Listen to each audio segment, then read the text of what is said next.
નમસ્કાર, મંતવ્ય ન્યૂઝમાં આપનું સ્વાગત છે। અમારા લોકપ્રિય કાર્યક્રમ મારો અવાજ સાથે હું છું હિનલ। કાર્યક્રમની શરૂઆત કરીએ। રાજ્યભરમાં વેપાર કરી રહેલા નાના વેપારીઓની પાસેથી પૈસા પડાવી રહેલા જીએસટી અધિકારીઓ સામેનો વિરોધ સામે આવ્યો છે। એક તરફ ઓનલાઈન વેપાર નાના વેપારીઓ પાસેથી 45% વધારે ધંધો છીનવી ગયો છે, તો નાના વેપારીઓ વેપાર ટકાવવા માટે સંઘર્ષ કરી રહ્યા છે, અને ત્યારે અધિકારીઓ ગમે ત્યારે આવીને રોકડી કરી રહ્યા છે। અધિકારીઓની દાદાગીરીની સરકારમાં રજૂઆત પણ કરવામાં આવી છે, પરંતુ વેપારીઓની મુશ્કેલીઓ કોઈ સાંભળતું નથી। આ જ મુદ્દે ગુજરાતની જનતાના મંતવ્યો જાણીશું। સૌપ્રથમ રાજકોટની જનતાનું શું કહેવું છે, આવો સાંભળીએ। અધિકારીઓ કેમ કરે છે વેપારીઓને પરેશાન, આ એક મુખ્ય મુદ્દો છે। આ મુદ્દો સૌ કોઈને હાલ સતાવી રહ્યો છે, કારણ કે વેપારીઓ પોતાની નાની મોટી સમસ્યાઓ લઈને અધિકારીઓ સુધી પહોંચતા હોય છે, અને એ સમસ્યાનું નિરાકરણ નથી થતું, અને ઘણી વખત અધિકારીઓ નિયમોના બહાના કાઢીને જે કામ છે તે ઠેકાડતા હોય છે। આપણી સાથે રાજકોટથી વેપારીઓ જોડાણા છે, એમની સાથે જ વાત કરશું તેઓ શું કહી રહ્યા છે આ મુદ્દે। શું નામ આપનું અને શું કહેશો? અધિકારીઓ ક્યાંક ને ક્યાંક વેપારીઓને હેરાન પરેશાન કરે છે, અનેક વખત જે નિયમો આટીગોટીમાં ચડાવીને વેપારીઓને હેરાન કરવાનું કામ કરે છે। જી, હું Hitesh Unadkat, Rajkot wholesale textile merchant એસોસિએશનનો પ્રેસિડેન્ટ છું। આપનો પ્રશ્ન ખૂબ જ અગત્યનો છે, અને ખાસ કરીને જ્યારે વેપારીઓ છે અથવા તો નાના લોકો જે સમાજ વેપારના કે સમાજના લોકો જ્યારે કોઈ પણ જે તે સ્ટેશનમાં, પોલીસ સ્ટેશનમાં છે કે જે કંઈ કચેરીમાં જાય છે, ત્યારે ખરેખર ખૂબ ખરાબ અનુભવ થતા હોય છે। અને ખાસ કરીને પોલીસ સ્ટેશનની વાત કરું તો પોલીસ સ્ટેશનમાં વેપારીઓને કે નાના માણસોને કે જે ફરિયાદીઓ છે એને એક તો ફરિયાદ કરવા જાય છે ત્યારે એની સાથે બેહુદું વર્તન કરવામાં આવે છે। ફરિયાદીની પહેલાં પૂછપરછ કરવામાં આવે છે, બધી ઉલટ તપાસ કરવામાં આવે છે। શા માટે તમે ફરિયાદ કરવા આવ્યા છો એવું બધું કહેવામાં આવે છે। એટલે અધિકારીઓથી અમને ખરેખર આવા અધિકારીઓથી અસંતોષ પણ છે, અને એવા અધિકારીઓ પણ છે કે અમને બેસાડીને પૂછે પણ છે, એવા પણ અધિકારીઓ છે। એક લેવલ એવું હોવું જોઈએ કે ખરેખર સમાંતર કક્ષાએ વેપારીઓને પણ સારી રીતના સાંભળે અને બધાને સરખો ન્યાય આપે, એવી અમારી એક રજૂઆત છે। હિતેશભાઈ, તમે પ્રેસિડેન્ટ છો, આરએમસીમાં કઈ પ્રકારનો તમને અનુભવ? આરએમસીના અનુભવથી હું વર્ણવું કે અમારા બજારની ખૂબ અગત્યની બાબત એ છે કે વારંવાર અમે રજૂઆતો કરીએ છીએ। કમિશનર છે કે સિટી એન્જિનિયર છે કે મેયર છે કે જુદા જુદા અધિકારીઓ છે, અને અમે અમારા વિસ્તારના દબાણ પ્રશ્ને અમે વારંવાર રજૂઆતો કરતા હોઈએ છીએ। દબાણની રજૂઆતો કરીએ છીએ ત્યારે બધા સાંભળી લે છે અને કામ થતું નથી, એ બહુ ફેક્ટ હકીકત છે। જ્યારે જ્યારે આવું વેપારીઓ સમૂહ જ્યારે કોર્પોરેશનમાં ડેલિગેશન લઈને જાય છે ત્યારે શાંતિથી સાંભળે છે, અને ખાતરી પણ આપવામાં આવે છે કે આ કામ તમારું થઈ જશે, પણ ખરેખર નથી થતું। એ ખરેખર દુઃખ છે, અને આવા અધિકારીઓને પણ ખરેખર એક અમારો મેસેજ છે કે તમે પ્રજાને સાંભળો। આપ શું કહેશો? આપનો કઈ પ્રકારનો અનુભવ રહ્યો છે? કોઈ પણ જગ્યાએ તમે ક્યારેક અધિકારીને મળ્યા હોય, અધિકારી તરફથી તમને તમારી સાથે વાત થઈ હોય, કઈ પ્રકારનો આખો તમારો રહ્યો છે? હું રૂપેશભાઈ ધર્મેન્દ્રભાઈ રાજ, પૂર્ણિમા સાડી મ્યુઝિયમ મારું વેપાર ધરાવું છું, અને હોલસેલ ટેક્સટાઇલ મર્ચન્ટ એસોસિએશનમાં સેક્રેટરી છું। અમારે અત્યારે અમારો જે મેઇન પ્રશ્ન છે, જે દીવાનપરા લાખાજી રાજ રોડ ઉપર જે પથારાવાળાનો પ્રશ્ન છે, છેલ્લા 2 વર્ષથી અમે રેગ્યુલર આરએમસીમાં અમારું ડેલિકેશન લઈને જાય છીએ। ઓકે, ડેલિકેશન છે, અમે જાય છીએ ત્યારે અમારી પાસે કલેક્ટર છે કે નીચલા ઉપલા અધિકારીઓ છે, એ વ્યવસ્થિત સાંભળે છે, પણ એ લોકો નીચલા અધિકારીઓ સાથે એ લોકોની વાટાઘાટો નથી થતી કે શું છે, 2 દી રહે છે, પાછું એની પ્રોબ્લેમ થાય છે। ને અમે એ જ વસ્તુ પોલીસ કમિશનરમાં કે એમાં જાય છે તો એ લોકો એમ કહે છે કે આ મ્યુનિસિપાલિટીનું દબાણનું છે, પોલીસવાળા એમ કહે છે કે આ ટ્રાફિકનો પ્રશ્ન છે। એટલે એ લોકો એકબીજા ઉપર ટોપલો ઓઢાડી ને અમને જે છેલ્લા 2 વર્ષથી જે અમારો ખૂબ પ્રયત્ન કરી છે, છતાં પણ અમને એનું નિરાકરણ આવતું નથી। શું લાગે છે, ઉણપ શું રહી જાય છે તમારા તરફથી કે અધિકારીઓ તરફથી? આ કોઈ પણ વસ્તુ કોઈ નિરાકરણ માટે જ્યારે વેપારી જતા હોય ત્યારે નિરાકરણ શું કામ નથી થતું? મારા હિસાબે જે લોકોને કામ સોંપ્યું હોય છે તે જો સતત એની સાથે સંકળાઈને રહીએ, જે 1-2 દિવસ માટે રહીએ છે તેની જગ્યાએ અઠવાડિયા સુધી રહીએ તો એનું નિરાકરણ આવી શકે એવું લાગે છે મને। અને જો આ વ્યવસ્થિત આયોજનથી કામ કરવામાં આવે તો આનું કાયમી ધોરણે પણ ઉકેલ આવી શકે એમ છે। તો તેના માટે યોગ્ય અધિકારીઓ જો એનું એકબીજાનું સંકલન કરે તો આ કાર્ય પૂર્ણ થઈ શકે એમ છે। એવું મારું માનવું છે. શું કહેશો, અધિકારીઓનો ઉપર ક્યાંક ને ક્યાંક પદાધિકારીઓ પણ હોતા હોય છે, મિનિસ્ટર હોય છે, તો તેમનું લાગે છે કે ક્યાંક ને ક્યાંક તેમનું દબાણ ઓછું છે, અથવા તો જે કામગીરી તેમના તરફથી થવી જોઈએ, મિનિસ્ટ્રી લેવલથી થવી જોઈએ, એ નથી થતી, તેના કારણે લોકોને હેરાનગતિનો સામનો કરવો પડે છે? પદાધિકારીઓમાં તો અમે લોકોએ જ્યારે પણ રજૂઆત કરી છે તો પદાધિકારીઓએ બધાએ અમને ખૂબ સહકાર આપ્યો છે. એટલે પદાધિકારીઓ સહકાર નથી આપતા એવું નથી, પણ તંત્રનું જે ફોલોઅપ છે એ બરાબર નથી, અને તંત્ર છે એ પાછું બીજા કામે લાગી જાય છે. થોડું કોઈ બી રજૂઆત કરીએ તો ટેમ્પરરી સોલ્યુશન થાય છે, પરમેનન્ટ સોલ્યુશન થતું નથી. ખાસ પરમનન્ટ સોલ્યુશનની આપણે વાત કરી, શું લાગે છે પરમનન્ટ સોલ્યુશન કઈ રીતે થઈ શકે, અને ખરેખર અધિકારીઓની ઈચ્છા મંશા હોય છે પરમનન્ટ સોલ્યુશન લાવવા માટે? અધિકારીઓ ધારે તો દરેક વસ્તુ થઈ શકે છે, પણ એ લોકો ખરેખર આ વસ્તુ ઉપર ફોકસ કરી અને ફોલોઅપ આપે તો 100% દરેક પ્રશ્ન કોઈ એવો છે જ નહીં જેનું નિરાકરણ ન થઈ શકે. ફરીથી આપને પૂછવા માંગીશ કે અધિકારીઓ જ્યારે તમે જાઓ છો ત્યારે અધિકારીઓ તરફથી કઈ પ્રકારની ઉત્તરો તમને દેવામાં આવે છે? અધિકારીઓ બધાએ સંપૂર્ણ રીતે બધું સાંભળે છે, વાત કરે છે, પણ ત્યાર પછીનું જે ફોલોઅપ છે, જે મેં અગાઉ કીધું તેમ આજે અઠવાડિયા જો એ કન્ટિન્યુ કામ ફોલોઅપ લીધા કરે તો આપણું કાર્ય ધીમે ધીમે આપણું પૂર્ણ થઈ શકે એમ છે. હિતેશભાઈ, ફરીથી આપને પૂછવા માંગીશ, ફોલોઅપની વાત કરીએ તો અધિકારીઓ પોતાના જે નીચલા અધિકારીઓ પાસેથી ખરા અર્થમાં ફોલોઅપ લે છે કે પછી ક્યાંક ને ક્યાંક એક વેપારીઓને લોલીપોપ આપે છે? આ બાબતે હું તમને ચોક્કસ કહીશ કે હજી 4 થી 5 દિવસ પહેલાં જ એક લોક દરબારનું આયોજન હતું એ ડિવિઝન પોલીસ સ્ટેશનમાં. ત્યારે ડીસીપી ઝોન 2 એ ખૂબ સરસ મજાની ખાતરી આપી હતી કે તમે જે આ વિસ્તારની રજૂઆતો કરી છે એ બાબત હું ફોલોઅપ લઈ અને ચોક્કસ કામ કરાવીશ, પણ હજી સુધી એનું કોઈ જાતનું ફોલોઅપ લેવામાં આવ્યું હોય એવું મને નથી લાગ્યું. ડીસીપી ઝોન 2 કક્ષાના જો માણસ પણ આ નથી થયું, એનાથી પણ એવી ખાતરી, જાહેરમાં ખાતરી છતાંય પણ વાત નથી થઈ. અને પોલીસની તો અધિકારીઓ તો ક્યાંક ને ક્યાંક એવું પણ કહેતા હોય છે કે કામનું ભારણ ખૂબ જ છે. શું લાગે છે, ખરા અર્થમાં તેમને કામનું ભારણ વધારે છે, મેન પાવર ઓછું છે? મેન પાવર ઓછું હોય એવું લાગે છે. સરકાર, અમે જ્યારે કમિશનર સાહેબને મળવા જતા હોઈએ છીએ ત્યારે અમુક અમારા એવા પ્રશ્નો હોય છે ત્યારે ખરેખર એવું પણ કહેવામાં આવ્યું છે કે અમારી પાસે સ્ટાફ નથી, કે જે જનરલી અમે બંદોબસ્તની માંગણી કરતા હોઈએ છીએ ત્યારે એ લોકો પાસે સ્ટાફ નથી એવું કહેવામાં આવે છે. મેન પાવરની કમી દેખાય છે. આ 100%ની વાત છે.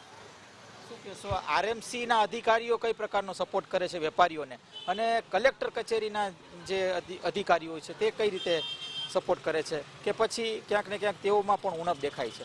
ના, જે અમે જ્યારે પણ મળવા જાય છીએ ત્યારે અમને વ્યવસ્થિત જવાબ મળે છે. એટલે એવું આપણે ન કરી શકીએ કે જે એ લોકો છે આપણને વ્યવસ્થિત જવાબ નથી આપતા, પણ જે કાર્ય જે થવા જોઈએ એ કાર્ય થતા નથી, એ હિસાબે અમને તકલીફ રહે છે. લાગે છે ઈચ્છા શક્તિની કમી ક્યાંક હોય અધિકારીઓમાં? હા, એ ચોક્કસ લાગે છે. શું કામ કે એ લોકો જો વ્યવસ્થિત કામ કરે તો આ જે 2 વર્ષથી અમારો જે પ્રશ્ન છે એનું નિરાકરણ આવી જ જાય, પણ 2 વર્ષથી અલગ અલગ 2 થી 3 વાર કલેક્ટરની બદલી થઈ ગઈ, આ થઈ ગઈ, પાછું એકને એક કકો અમારે જ્યારે પણ નવા મેયર સાહેબ આવે છે કે નવા કલેક્ટર આવે છે તેની પાસે લઈને જવું પડે છે, અને એ આખું એનો ક્રાફ્ટ તૈયાર કરાવે છે અને બધું કરે છે, પણ એનું કોઈ ડિસિઝન આવતું નથી. ચોક્કસથી હતા આપણી સાથે અધિકારીઓ કે જેઓ જણાવી રહ્યા છે કે અધિકારીઓ તરફથી ખૂબ જ સારી વાતો થાય છે જ્યારે અધિકારીઓ અને વેપારીઓ મળવા જાય છે, પણ જે ફોલોઅપ લેવું જોઈએ, જે ખરા અર્થમાં જે નિર્ણય લેવો જોઈએ કોઈ કાર્ય કરવા માટે, ઈચ્છા શક્તિ રહેવી જોઈએ, એ અધિકારીઓમાં નથી. અને આના જ કારણે જે વેપારીઓ છે તે અલગ અલગ પ્રશ્ન લઈને જ્યારે જતા હોય છે તેનું નિરાકરણ ન આવતા તેઓ હેરાન પરેશાન થતા હોય છે. ત્યારે વેપારીઓનું સ્પષ્ટ માનવું છે કે આગામી સમયમાં જો અધિકારીઓ આ પોતાની જે ઈચ્છા શક્તિ જો વધારવામાં આવે તેમના દ્વારા, તો જ આ જો વસ્તુ છે તે શક્ય બની શકે. કેમેરા પર્સન લલિત વ્યાસ સાથે ધ્રુવ કુંડેલ, રાજકોટ. દર્શક મિત્રો, કાર્યક્રમમાં આગળ હવે આ જ મુદ્દે વડોદરાની જનતા શું કહેવા માંગે છે, આવો સાંભળીએ. તાજેતરના દિવસોમાં નાના વેપારીઓ હોય કે પછી મોટા વેપારીઓ હોય, ક્યાંક ને ક્યાંક અધિકારીઓ હોય કે પછી એમના નીચેના કર્મચારીઓ હોય, તેમનો ભોગ બનતા જ હોય છે. 2 દિવસ અગાઉની જ વાત કરવામાં આવે તો ખંડેરાવ માર્કેટ પાસે પણ આવો જ કંઈક બનાવ બન્યો હતો. નાના વેપારીઓને હટાવવામાં આવ્યા હતા, જે રોજે રોજનો ધંધો કરી રોજગાર કમાતા હોય તેવા લોકોને હેરાન કરવામાં આવ્યા હતા. આપણી સાથે કેટલાક વિશ્લેષકો છે, વેપારીઓ છે, તેમની સાથે આપણે વાત કરીશું અને જાણીશું કે કેવા પ્રકારની તકલીફોનો સામનો કરવો પડે છે. શું કહેશો, જે પ્રકારે તાજેતરના દિવસોમાં આપે પણ જોયું હશે, સાંભળ્યું હશે કે વેપારીઓને, નાના વેપારી હોય કે મોટા વેપારી હોય, તેમને ક્યાંક અધિકારીઓ હેરાન કરતા હોય એવા ઘણા કિસ્સા સામે આવે છે. આપનું શું માનવું છે? અધિકારીઓ હેરાન કરતા એ ટર્મ મને થોડીક અજુગતી લાગે છે. હા, એ વાત સાચી છે કે અધિકારીઓ નાના મોટા વેપારીઓની પરિસ્થિતિ, એમના ધંધાની પરિસ્થિતિ નથી સમજતા. જેમ આપે કીધું કે ખંડેરાવ માર્કેટ પાસે પુલવાળા લોકોને ખસેડ્યા. હવે પુલવાળા લોકોને ખસેડ્યા, લોકો ફૂટપાથ પર બેસે છે. હું બી નાગરિક છું, ચાલતો મારા માટે ફૂટપાથ છે, લોકો ત્યાં બેસીને વેપાર કરશે તો હું ક્યાં ચાલીશ? એટલે હું રોડ પર ચાલીશ. હું રોડ પર ચાલીશ તો 2 વ્હીલરની જગ્યા જશે, 2 વ્હીલરની જગ્યા જશે, 4 વ્હીલરની જગ્યા જશે, ટ્રાફિક જામ થશે. પણ અધિકારીઓ ઘણી વખત વાસ્તવિકતા નથી સમજતા, એ પણ હકીકત છે. એ લોકોએ ફૂટપાથ એવી જગ્યાએ બનાવ્યો છે જે જગ્યાએ લોકોને વેપાર કરવાનો મોકો મળે છે. એ લોકો ફૂટપાથ જ શું કામ બનાવે છે એવી જગ્યાએ? આજે ફૂટપાથ જ ત્યાંથી ખસેડી નાખો. હું છેલ્લા 24-25 વર્ષથી જોઉં છું, સમયનો થયો ત્યારથી, કે પુલવાળા લોકોને વારે વારે ખસેડે છે ને વારે વારે આવે છે. ને ફૂટપાથ જ કાઢી નાખો ને. સીધો અભિગમ છે. રોડ હશે તો રોડ પર થોડી ઉભા રહીને ધંધો કરશે, અને રોડ પર ઉભા રહીને ધંધો કરે તો પછી એની આકરી સજા થવી જોઈએ. અને પ્રોવિઝન છે, Gujarat provincial municipal corporation એક્ટમાં provision છે. વાત એટલી જ છે કે સમાજ સુધારવા નથી માંગતો અને કાયદો એને કાયદાકીય રીતે સુધારવા માટે તૈયાર છે, પણ અધિકારીઓ તૈયાર નથી. ભૂલ બેવની છે. અધિકારીઓનો પણ એટલો જ વાંક છે જેટલો સામાન્ય પ્રજાનો વાંક છે. કોઈ બોલતું નથી એટલે ચાલે છે, અને દેશી ભાષામાં રામ રાજ પ્રજા સુખી કહેવાય. બિલકુલથી રામ રાજ પ્રજા સુખી એવી વાત તેઓ કરી રહ્યા છે. આપનું શું માનવું છે? વેપારીઓને, નાના વેપારી હોય કે મોટા વેપારી હોય, કેટલી તકલીફ પડતી હોય છે આવી બાબતોમાં? મારી પાસે હમણાં 2 અનુભવો છે. એમાંનો એક અનુભવ સારો છે અને એક અનુભવ ખરાબ છે. અમારા એરિયામાં પૂરનું પાણી આવે છે, આવ્યું હતું ને બહુ મોટી જાહેરાત કરી હતી, પૂરનું પાણી આવે એને આટલો ફાયદો કરીશું, આટલું નુકસાન કરીશું. હવે જે વખતે પૂરના ફાયદાનું હું કાગળિયા લઈને આપવા ગયો ત્યારે 2 ચારની પેલે કહેતા આ કે આ ટેબલ પર જાઓ, પેલો કે પેલા ટેબલ પર જાઓ. ઓછામાં ઓછો હું 5 થી 6 જગ્યાએ ફર્યો, ત્યાં સુધી મને જવાબ મળ્યો નહીં પ્રોપર. કુદરતી એક માણસ સારો મળી ગયો તે કચેરીમાંથી, એણે મને બધા જ વ્યવસ્થિત કાગળિયા કરી આપ્યા. હજુ પૈસા આવશે એ અલગ વાત છે, પણ એટલીસ્ટ માણસને સંતોષકારક જવાબ તો મળ્યો. એટલે ખરાબ અનુભવ એ છે 5-6 ધક્કા ખાધા, અને સારો અનુભવ છે કે એક માણસ સારો મળ્યો, એણે બધી વ્યવસ્થા કરી આપી. આવા અનુભવ છે સરકારી કામકાજના. સારા અનુભવ પણ થયા છે, ખરાબ અનુભવ પણ થયા છે, સરકારી કચેરીઓમાં ધક્કા પણ ખાધા છે. આપનું શું માનવું છે? આપનો અનુભવ કેવો રહ્યો છે? સરકારી અધિકારીઓના સામાન્ય નાગરિક કે સામાન્ય વેપારી પ્રત્યેનો અભિગમ બહુ જ અઘરો વિષય છે. સરકારની વિસંગત નીતિઓ અને સરકારી અધિકારીઓના વિરોધાભાસ વલણ વચ્ચે આજનો વેપારી વર્ગ હાંફી રહ્યો છે, પીસાઈ રહ્યો છે. હમણાં થોડાક દિવસ ઉપર જ પેપરમાં કોઈકે પોતાની વેદના ઠાલવી હતી કે જો તમે થોડાક સક્ષમ હો તો પોતાનું બધું જ બંધ કરી ઉચાળા ભરીને વિદેશ ભાગી જાઓ. થોડાક શબ્દોમાં એ ન્યૂઝપેપરમાં પોતાની વેદના વ્યક્ત કરનારની પાછળની કેટલી તકલીફો હશે એ સમજવું અને વિચારવું બહુ જ અઘરું છે, ખરેખર અઘરું છે. જે વેપારીઓની વેદના છે તમામ વિશે તેઓ વાત કરી રહ્યા છે. શું માનવું છે? કોઈ ચોક્કસ વ્યવસ્થાનું આયોજન એવું થવું જોઈએ કે વેપારીઓ પણ હેરાન ના થાય અને આ પ્રકારના કોઈ એક્શન પણ સરકાર તરફથી ના લેવા પડે? આપણા બંધારણમાં છે ને પીપલ્સ રિપ્રેઝન્ટેશનની જોગવાઈ છે. આપણો દેશ કોઈ ગમે કહેતું હોય પીપલ્સ રિપ્રેઝન્ટેશન પર ચાલે છે. કોર્પોરેટરો, MLAઓ એટલે ધારાસભ્યો, લોકસભા, રાજ્યસભાના સાંસદો, આ લોકો આને માટે જ મૂકવામાં આવ્યા છે કે પ્રજાના પ્રશ્નો, પ્રજાની તકલીફો, પ્રજાની સહુલિયત સિસ્ટમ સુધી પહોંચાડે, વ્યવસ્થા સુધી પહોંચાડે, એડમિનિસ્ટ્રેશન સુધી પહોંચાડે, અને એડમિનિસ્ટ્રેશનના જે વ્યૂઝ છે, એડમિનિસ્ટ્રેશનનું જે એક્ઝિક્યુશન છે એ પ્રજા સુધી પહોંચાડે. બ્રિજનું કામ કરતા લોકો છે ને બ્રિજનું કામ નથી કરતા, બ્રિજનું કામ કરીને એમાંથી કટકી ખાય છે. આ એનું પરિણામ છે. એક સક્ષમ નેતા, હું નામ નથી દેતો, પણ વડોદરામાં અત્યારની તારીખમાં એ ચાલુ ધારાસભ્ય છે. તમે તમારો પ્રશ્ન લઈને એમની પાસે જાઓ, ભાજપ કોંગ્રેસ ભૂલી જાઓ, કોંગ્રેસનો માણસ જાય કે ભાજપનો માણસ જાય, એટલા તટસ્થતાથી એ સવાલનું નિરાકરણ કરે છે અને કાયમી માટે સોલ્વ કરે છે. હું એક્ઝામ્પલ આપું છું, ગુજરી ગયા છે એટલે એમનું નામ લઉં છું. સ્વર્ગસ્થ ચિરાગભાઈ ઝવેરી માંજલપુરના કોર્પોરેટર હતા. આજની તારીખમાં માંજલપુરની અંદર તમે જઈને જોયા હો કેટલા પથારાવાળા છે. માંજલપુરનું ટાઉન પ્લાનિંગ કેટલું સરસ થયું છે. દરેક 4 રસ્તા પર તમને ચોખ્ખાઈ મળશે, દરેક જગ્યા પર રોડ રસ્તા પહોળા મળશે. આવું કેમ થયું? કોઈ લારી ગલ્લાવાળાની કોઈ દિવસ માંજલપુરમાંથી ફરિયાદ નથી કે માંજલપુરના કોર્પોરેશનના અધિકારીઓની લારી ગલ્લાવાળાઓ માટે ફરિયાદ નથી. કેમ આવું થયું? કેમ કે એક સબળ અને સક્ષમ નેતા ત્યાં હતા. મારા વડીલ હતા, મારા પિતા તુલ્ય હતા, એટલે એમનું નામ લઉં છું. ગુજરી ગયા એટલે નામ લઉં છું. પણ જે ચિરાગભાઈ ઝવેરી કરી શક્યા એ કેમ કરી શક્યા? અને જો ચિરાગભાઈ ઝવેરી કરી શકે તો બીજા નેતાઓ કેમ નથી કરી શકતા? આ પ્રશ્નનો જવાબ તમારા પ્રશ્નનો સીધો જવાબ છે. એક સબળ નેતા આ પ્રશ્નને સમાજના અને વ્યવસ્થાના વચ્ચે બ્રિજનું કામ કરે તો સમાજ અને વ્યવસ્થા વચ્ચે બહુ જ સારું સામંજસ્ય એવો કંઈક શબ્દ છે, એક પ્રોપર કોમ્યુનિકેશન થાય અને એને લીધે સમાજની અંદર જે આ ઘર્ષણ થાય છે એ ના થાય. વેપારીઓ હોય અને તંત્ર હોય તે તમામની વચ્ચે જો એક સેતુ રચાય અને આ સેતુ જો બરાબર રચાય તો કદાચ આ જે તકલીફો વેપારીઓને પડી રહી છે તે તકલીફોથી વેપારીઓને પણ મુક્તિ મળે અને જે સરકારી તંત્ર છે તેમને પણ વેપારીઓ વચ્ચે જે આ પ્રકારના સમસ્યાઓ ઉદ્ભવતી હોય છે તે સમસ્યાનું પણ સીધું સમાધાન થઈ શકે છે. કેમેરામેન કેતન સિંધે સાથે દર્શન ચૌધરી, મંતવ્ય ન્યૂઝ, વડોદરા. દર્શક મિત્રો, કાર્યક્રમમાં આગળ હવે આ જ મુદ્દે સુરતની જનતાનું શું કહેવું છે, આવો સાંભળીએ. વિશ્વભરમાં કાપડ ઉદ્યોગ એક અલગ એક ઓળખ ધરાવતું હોય છે, પરંતુ સુરતના આ કાપડ ઉદ્યોગ ખાતે કેટલીક સમસ્યાઓ સર્જાતી હોય, કેટલીક વાર અધિકારીઓ હેરાન પરેશાન કરતા હોવાની પણ બુમરાણ થતી હોય છે. ત્યારે મંતવ્ય ન્યૂઝની ટીમ આવી પહોંચી છે સુરતના આ કાપડ માર્કેટ ખાતે, જ્યાં કેટલાક મહાનુભાવીઓ, આ કાપડ વેપારીઓ કહો, કાપડ ઉદ્યોગકારો કહો, તમામ આપણને અત્યારે જોવા મળી રહ્યા છે. તો આપણે એ લોકોથી જ વાત કરીને જાણીએ કે એમનું શું કહેવું છે. પ્રહલાદભાઈ, સૌપ્રથમ આપની પાસે આવવા માંગીશ. આડે દિવસે અધિકારીઓ હેરાન પરેશાન કરતા હોય છે. શરૂઆતમાં જીએસટી આવ્યું હતું ત્યારે જીએસટી અધિकारी કહો કે अन्य अधिकारी कहो, શું કહેવું છે તમારું? ऐसा मेरे पास कई कंप्लेन इस तरह की आती है कि जैसे जिसको कोई नया रजिस्ट्रेशन भी जीएसटी का अगर लेना होता है तो उसको यहाँ के अधिकारी वगैरह बहुत हैरान और परेशान करते हैं.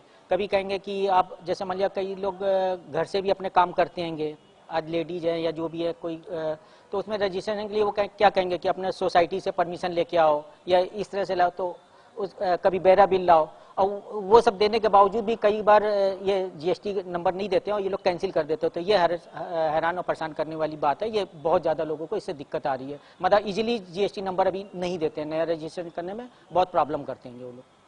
तो इस समय में क्या करना चाहिए? व्यापारी क्या करते हैं? क्योंकि कापड़ उद्योग तो हम जानते हैं कि पूरी दुनिया में फैला हुआ है और इसमें छोटी छोटी समस्याएं होती रहती है. तो इस समस्या का क्या कोई निराकरण या फिर इस अधिकारी के द्वारा जिस प्रकार की तकलीफें दी जाती है उसका क्या किया जाता है? निराकरण के लिए तो गवर्नमेंट को ही सुनना चाहिए. गवर्नमेंट अपने अधिकारियों को दे भाई कि अगर कोई भी रजिस्ट्रेशन लेने आपसे आ रहा है तो वो इजी वे पे वो एक नंबर का अच्छा से काम कर रहा है, ईमानदारी का काम करने आ रहा है, तो उसको उन अधिकारियों को तुरंत उस चीज के लिए हल कर देना चाहिए. दूसरा, हमारा एक शिकायत ये भी आ रही है कि भाई जब हम लोग जीएसटी रिटर्न भरते हैं और हम परचेजर हैं, मान लिया हमने तो अपना जीएसटी भर दिया, सेलर जिसने माल हमको बेचा वो अगर जीएसटी नहीं भरता हैगा तो उसकी भी पेनाल्टी और ये भरने का जो हमारे ऊपर आता है वो ये काम बहुत गंदा गवर्नमेंट करती है. भाई बेचने वाले के ऊपर भी गवर्नमेंट के पास जब पूरा रिकॉर्ड रहता है तो गवर्नमेंट सेलर को पकड़े, ये बायर के ऊपर क्यों ये डबल वजन डालती है? हम तो अपना जीएसटी भर रहे हैं ना, वो सेलर का भी जो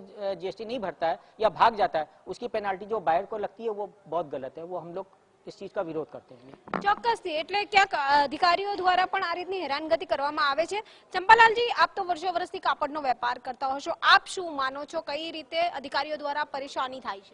निश्चित रूप से जीएसटी जिस समय आया था तो उस समय स्पष्ट रूप से बात थी कि इसमें हाईएस्ट 2-5 साल के बाद सरलीकरण करके और कपड़ा उद्योग को इससे कम से कम फ्री करने वाली बात थी. परंतु जिस तरीके से इसे कॉम्प्लिकेटेड बनाया जा रहा है और जिस तरीके से छोटे छोटे व्यापारी कपड़ा उद्योग से जो रोजगार प्राप्त करते हैं, यानी एक घरेलू महिला भी जो घर से काम करना चाहती है, तो भाई साहब ने जिस तरीके से बताया कि जीएसटी नंबर लेने में सरकार को कहीं ना कहीं अपने नियमों में सुधार करना पड़ेगा, उसमें सरलीकरण करना पड़ेगा कि जो आदमी 2 करोड़ रुपए की सेल करके और जीएसटी नंबर चाहता है उसी को भी उसी प्रोसेस से निकाला जाता है. तो 100 करोड़ से ऊपर की सेल करना चाहते हैं तो 1 करोड़, 2 करोड़, 5 करोड़, 10 करोड़ की सेल या मध्यम एमएसएमई के छोटे छोटे व्यापारी है, उनके लिए इस तरीके का एक वन विंडो होना चाहिए कि वो अपना अप्लाई करे और उसको जीएसटी नंबर मिले और वो रोजगार करे. क्योंकि आज की हालत कपड़ा उद्योग की ये है कि जिस तरीके से आदमी डे बाई डे छोटा व्यापारी बंद होता जा रहा है, उसको कपड़ा उद्योग से बाहर होना पड़ रहा है, तो उसकी महिला घर से अपना घर चलाने के लिए साथ में जुड़ करके काम कर रही है, और उसको घर से जीएसटी लेना हो या छोटा मोटा दुकान का जीएसटी नंबर लेना हो, और इस तरह की जो परेशानी हो रही है उसमें निश्चित रूप से गवर्नमेंट को सरलीकरण करना होगा। नहीं तो इसमें डे बाई डे छोटा व्यापारी अपना रोजगार खो रहा है, घर चलाने की हालात भी लोगों की नहीं है, उससे आत्महत्याओं के केस भी बढ़ रहे हैं। तो मेरा मानना है कि इसमें सरकार को निश्चित रूप से जो भी सरलीकरण की बजाय कॉम्प्लिकेटेड नहीं करे और उसमें सरलीकरण लाने का नियम बनाए, इसी से ही कपड़ा उद्योग का भला होगा। ચોક્કસથી એટલે ક્યાંક સરકારે પણ ક્યાંક નિયમોને ફેરબદલ કરવાની જરૂર છે, પણ સરકારના નિયમોની વચ્ચે આવે છે અધિકારીઓ। આ અધિકારીઓ દ્વારા શું કહેવામાં આવે છે? ऐसा है कि जैसे जीएसटी सरलीकरण की जो बातें हो रही है, और आज जीएसटी लागू होने से आज तक उसमें कोई सरलीकरण न होकर के और व्यापारियों पर अलग अलग तरीके से बर्डन डाला जा रहा है। जैसे कि मान लो का आज पिछले साल एमएसएमई एक नियम आया था 48 क्लॉज एच, जो केवल 2 महीने व्यापार के लिए सीमित रहता है। तो ऐसा कौन सा कानून है जो खाली 2 महीने के लिए सीमित रहता है? वो पूरी, या तो आप साल चलाओ, सरकार से निवेदन कि या तो पूरी साल चलाओ उसको। केवल छोटे व्यापारी उसके अंदर फंसते हैं, बड़े व्यापारी अपना व्यापार करते रहते हैं।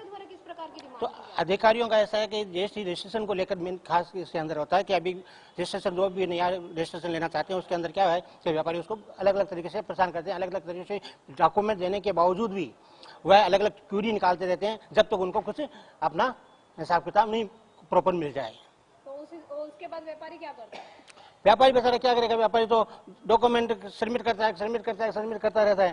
फिर सीए भी उसके अंदर क्या है, इन्वॉल्व पूरे रहते हैं। कभी वह भी अधिकारियों से मिलते हैं, करते हैं, उसके बाद ही वह प्रोसेस होकर के उनको नंबर कम से कम, मतलब जो 15 दिन के अंदर प्रोसेस होना चाहिए वो 2-3 महीने लग जाते हैं। એટલે ક્યાંક સમય પણ વધારે વ્યય થઈ જાય છે, વેપારની જે સાયકલ હોય છે એ પણ ક્યાંક અટકી જતી હોય છે। અધિકારીઓ દ્વારા વધારે કરીને શું પરેશાની થતી હોય છે? अधिकारियों द्वारा देखो परेशानी ऐसी होती है कि जीएसटी अगर कोई भी भरते हैं, सप्लायर परचेजर या सेलर जो भी हैं, उसके बाद में जीएसटी में अगर किसी तरह की कोई मिस्टेक होती है तो जीएसटी डिपार्टमेंट से उसके ऊपर पार्टी को बुलाना चाहिए, व्यापारी को। लेकिन उसकी जगह वो क्या करते हैं कि जीएसटी में तो मतलब भर दिया, उसके बाद में क्राइम ब्रांच से नोटिस आ जाता है। तो हम जीएसटी भर रहे हैं और उसका कोई फॉल्ट है तो क्राइम ब्रांच से नोटिस आ रहा है। ये कौन से तरीके की बात है? आप हमको पहले समझें तो सही, समझने के बाद आप सीधे क्राइम ब्रांच से नोटिस भेज देते हैं, तो वो तो बात कहीं भी व्यवहारिक बनती नहीं। किसी को मालूम ही नहीं है हमारे पास क्राइम ब्रांच से नोटिस आ किस वजह से रहा है, तो ये तो गलत है ना। जीएसटी डिपार्टमेंट, जीएसटी वाला हमको तलब करे, उनसे हमसे बात करे कि भाई इसमें मिस्टेक है, सीधा नोटिस क्राइम ब्रांच का आने। ये नोटिस का फंडा कुछ समझ नहीं आया। कापड़ बाजार में क्राइम ब्रांच का क्या रोल है? उसमें ऐसा होता है ना कि आज की तारीख में तो सीधा आपने जीएसटी की चोरी करी और चोरी करने के बाद में उन्होंने सीधा से क्राइम ब्रांच में दे दिया, मैंने जीएसटी की चोरी करी, नोटिस इशू कर दो। तो ये चीज तो कोई तरीके की बनती नहीं है ना। ये चीज सामने से आ रही है अभी कई जगह से। अब अधिकारी परेशान, तो जब नोटिस भेजेगा तो व्यापारी परेशान, अधिकारी क्या परेशान होगा? अधिकारी तो वहाँ बैठे बैठे कुर्सी पे बैठा ही है, लेकिन परेशान तो व्यापारी हो रहा है जिसको खाली आपने नोटिस भेज दिया, अब वो चक्कर काट रहा है, आपने ऐसा करो वैसा करो, फिर ऊपर नीचे का। तो ये तो कोई चीज बनती नहीं है। पब्लिक के अंदर पब्लिक से पैसा ले तो पब्लिक के व्यवहार में अधिकारी को तरीके से तो आना चाहिए ना, उसको अपना बना के तो बात करो ना। सर हम पैसा दे रहे हैं गवर्नमेंट को, कोई ऐसा थोड़ी है कि हम यहाँ चोरी कर रहे हैं, आप हमसे कमा रहे हो और हमको ऐसा आप इस तरह परेशान कर रहे हो, ये तो बात बनती नहीं है ना कोई।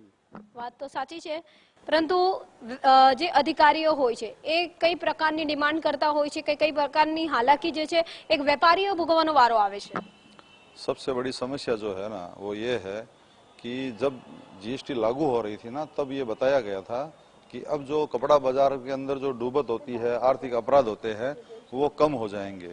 लेकिन पता नहीं किसकी मिली भगत के कारण और किसके कारण जीएसटी जो छद्म व्यापारी जो होते हैं उनको तो नंबर बहुत जल्दी मिल जाते हैं, और जो एक्चुअल व्यापारी होते हैं जिनको व्यापार करना होता है वो बेचारा दर बदर की ठोकरें खाता है। मेरे साथ में ये वाकया कल ही हुआ है। एक व्यक्ति का मेरे पास फोन आया, बोले ये जो अधिकारी आए हैं और बहुत क्वारी कर रहे हैं, बहुत ज्यादा पूछ रहे हैं, तो मैं बोला बात करवा दो। तो उन्होंने बात करे तो बोला इधर मार्केट में आसान धारा लागू है और ये जो डॉक्यूमेंट्स बने हुए हैं वो आसान धारा वाले नहीं है। तो मैं बोला सर आसान धारा के लिए हमने रजुआत की थी माननीय जो हमारे प्रदेश अध्यक्ष है उनसे तथा अन्य अधिकारियों से, तो उन्होंने बोला था कि आसान धारा के अलावा भी अगर आपका भाड़ा करार होगा अगर तो कोई बात नहीं है, आपका एक एग्रीमेंट जो होना चाहिए खाली तो हो जाएगा। लेकिन अब ये बात कहाँ से आ रही है? दूसरा, यही चीज जो है वो सब जगह एक जैसा ही एग्रीमेंट होता है, लेकिन आप पर्टिकुलर व्यापारी को क्यों परेशान करते हो? दूसरी बात यह है कि जो खराब नीयत से यहाँ बैठ रहा है उसके साथ में कोई भी इंक्वायरी नहीं है, कोई ऐसी क्योरी नहीं निकलती है, उसको वो अधिकारी निकालेंगे ना। 10 दिन के अंदर अंदर उसके पास जीएसटी नंबर आ जाता है। और जो अच्छे व्यापारी जो है, जिनको व्यापार करना है, उनको 2-2, 3-3 महीने तक धक्का खाना पड़ता है। ये कहीं न कहीं, ये मेरे को अभी तक समझ नहीं आ रहा है डिपार्टमेंट की भूल है या जानबूझ के हो रहा है। इसके ऊपर थोड़ा सा क्या है, सरकार को भी इस पर ध्यान देना चाहिए। आप क्या मानते हैं किस प्रकार से अधिकारियों द्वारा मानसिक त्रास दिया जाता हो? हाँ, मानसिक त्रास कई तरीकों से दिया जाता है। जैसे हर एक की दर जो है जीएसटी की एक नहीं है, तो जीएसटी डिपार्टमेंट में कईयों लोगों के पैसे जमा रहते हैं, उनको वापस निकालने में लोगों का दम निकल जाता है, वो निकल नहीं पाता है। एक तो सबसे बड़ी त्रासदी यही है कि वो बेचारा क्या करे, उनका पैसा जमा है जीएसटी का और वो निकल नहीं पाता है, और अधिकारी उसका नाजायज फायदा उठाते हैं।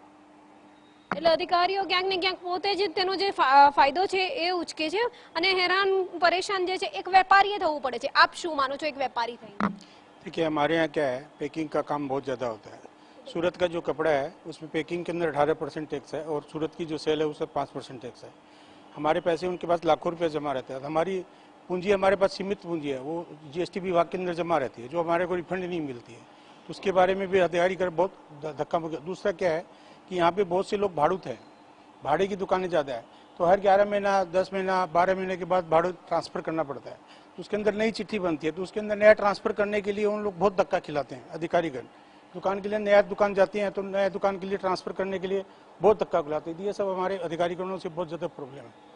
એટલે આરોગ્ય કહો કે ભાઈ કાપડ કહો કે પછી ડાયમંડ કહો કે अन्य કોઈ પણ ક્ષેત્ર કહો, અધિકારીઓ કોઈ પણ કશે પણ હેરાની પરેશાની કર્યા વગર તો રહેતા જ નથી। માનસિક ત્રાસથી લઈને પૂંજી જમાથી લઈને તમામ ક્ષેત્રે જે છે આ અધિકારીઓ દ્વારા સુરતનું જે કાપડ ઉદ્યોગ છે ને એ અત્યારે ભારે હેરાની પરેશાનીમાંથી વીતી રહ્યું એવું સ્પષ્ટ તેમણે મંતવ્ય ન્યૂઝ સમક્ષ વાતચીત કરી છે। કેમેરામેન શોએબ શેખની સાથે રાબિયા સાલે, મંતવ્ય ન્યૂઝ, સુરત। દર્શક મિત્રો, મારો અવાજમાં હાલ આટલું જ। કાલે ફરી મળીશું એક નવા મુદ્દા સાથે। ત્યાં સુધી પડે પડની અપડેટ મેળવતા રહો માત્ર મંતવ્ય ન્યૂઝ પર। નમસ્કાર।